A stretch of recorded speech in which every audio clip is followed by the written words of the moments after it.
Hello दोस्तों, स्वागत है आप सबका इस चैनल पर। और आज ये जो वीडियो है ये है वैल्यू एडेड टैक्स से रिलेटेड। वैल्यू एडेड टैक्स क्या होता है और यूके में ये लगाया जाता है। जैसे अपने इंडिया में जीएसटी होता है ना, वैसे वैल्यू एडेड टैक्स होता है यूके में।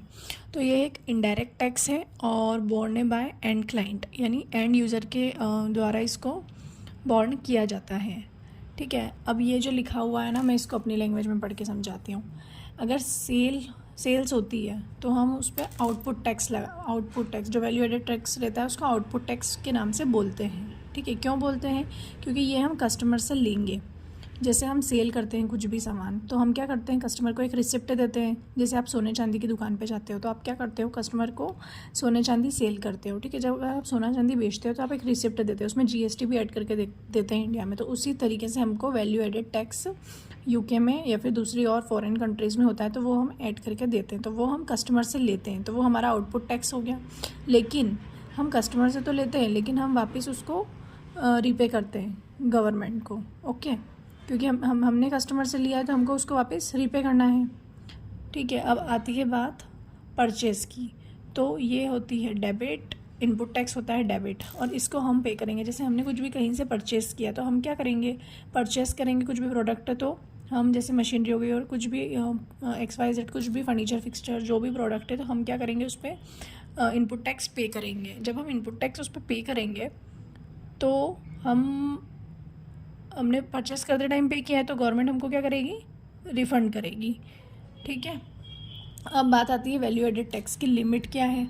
इसकी लिमिट है, जो वीएटी रजिस्टर्ड फर्म्स हैं उनकी लिमिट है 85,000 पाउंड।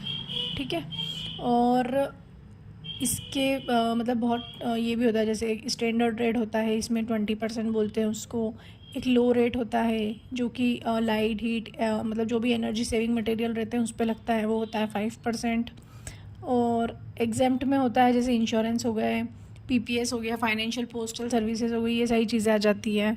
ज़ीरो रेटेड में आता है नॉन लग्जरी फूड आइटम्स हो गए, न्यूज़पेपर्स हो गए, चिल्ड्रन क्लोथिंग, ये सारी चीज़ें इसमें आती है। ठीक है, अब हम देखते हैं कि ये इसकी स्कीम्स क्या क्या होती है। तो आइए हम बात करते हैं इसकी स्कीम्स पे। तो cash rate, retail rate, flat rate, standard account और एनुअल अकाउंट, ये 5 इसकी स्कीम्स होती हैं।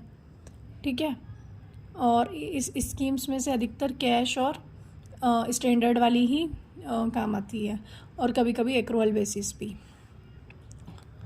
तो ये मेरे नोट्स हैं पर्सनल, और ये मैंने आपको बता दिया है कि हमें क्या क्या बोलते हैं। आउटपुट टैक्स बोलते हैं सेल्स पे जब वेट लगता है, और इनपुट टैक्स बोलते हैं जब परचेस पे लगता है।